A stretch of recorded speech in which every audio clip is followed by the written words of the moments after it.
Hi, my name is Jay. I teach class 6th in Vadgaon Budruk, PMC 203B English Medium School, and I teach 32 kids in my class.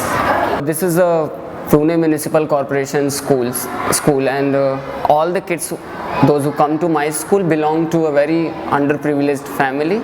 So I know that if a kid is doing hard work every day, if a kid is invested in his studies or her studies, there is no matter, like finance thing will never actually depress anyone, right? Anyone can do anything, they can achieve anything, and that's what I actually want for my students. I want that my students, despite of having so much of challenges and difficulties in their life, they will overcome all those challenges by themselves, and they will find a way out of those difficulties. Like, I want my kids to be disciplined, independent learners. More than 80% of kids are exactly on the track what I want for them, and if they will continue doing it, I am damn sure they are going to achieve everything in their life. So I myself belong to a very underprivileged family. I was there in slum. I have lived my 8 to 10 years there in the slum, which we called it as a community, so-called, and that's why somewhere I decided to live with my kids. And when I joined my fellowship, I have a list of exams through which I can expose my kids. And then this year, 5 of my students, International Maths Olympiad, they have cleared it with a very awesome rank. 2 of them already have a state rank 1, and all of them have international rank under 500, including city rank is also 1. So it's pretty much like the exposure I'm trying to give them. And next year my plan is all the kids will write this exam, and at least 50% will clear the level 1 with a good rank. Last year there was a kid in my class, Piram. When I joined it and I read out the transition document, it is mentioned there that this is one child who never come to school. And then I started talking to Piram, that Piram, why you don't come to school? And the day I got the reasons, I found this school very boring. The teaching stuff is very boring, and the very important thing is at 7 o'clock I'm very sleepy and all. I can't manage to wake up at 7 o'clock and come to school. I said, okay dude, let's do one thing. I've given Piram a freedom to come to school anytime. I'm here to teach you, I'm here to lead you, I am here to guide you, right? If you are not interested in studies, we will play together. And he started coming to school at 7 o'clock on one condition, that I want to sleep for 2 hours in class itself, and then after lunch I will be there in class with other students. I said, okay fine, do it.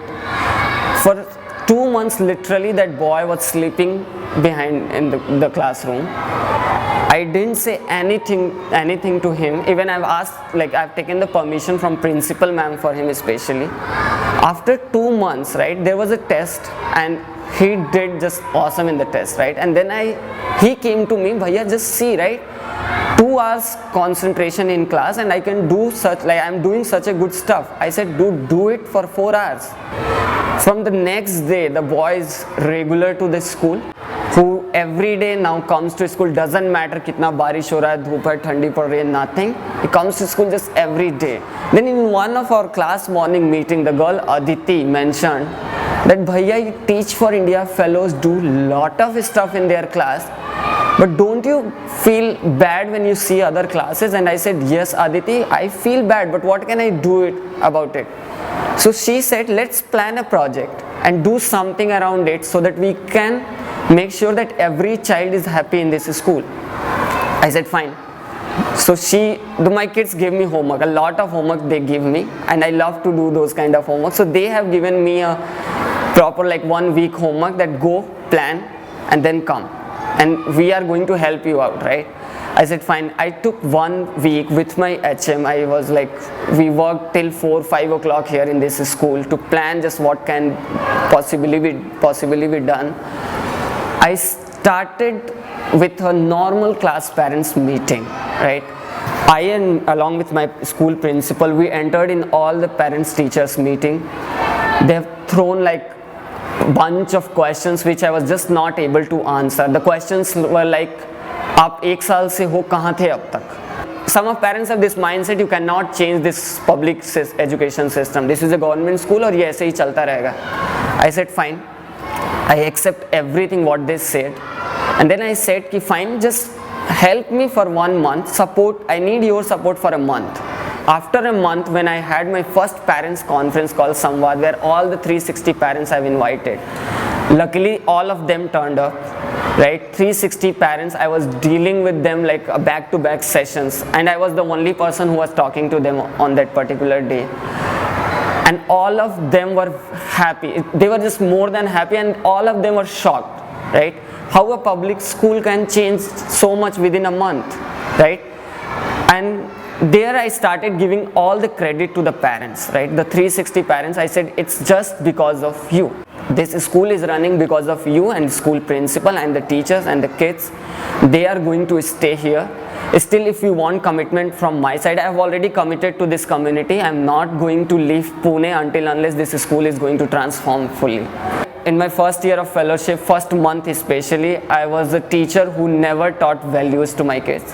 Because I believe if you are academically strong, you can do anything, right? But the day when one of my students, it's a normal meeting, right? And the students had a task to present something in front of the whole class.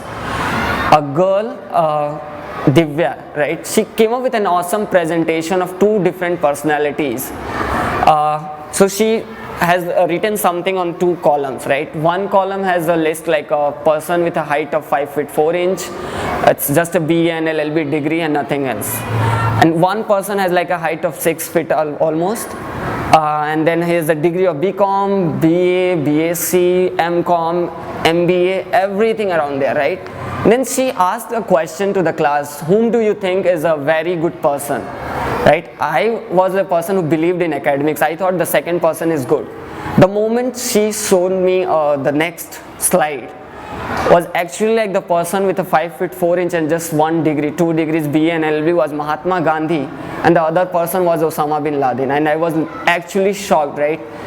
Because a girl on that day, she told me that being a good academician and being a good student, right, doesn't prove that you are going to be a good human being. But what I want, like after meet, like once they will be at age of 25 and suppose I'm meeting them, I love to hear them that they are transforming their community, they are working for their community, and it will be really good if they will say that they are teaching some bunch of kids without even asking for a salary also.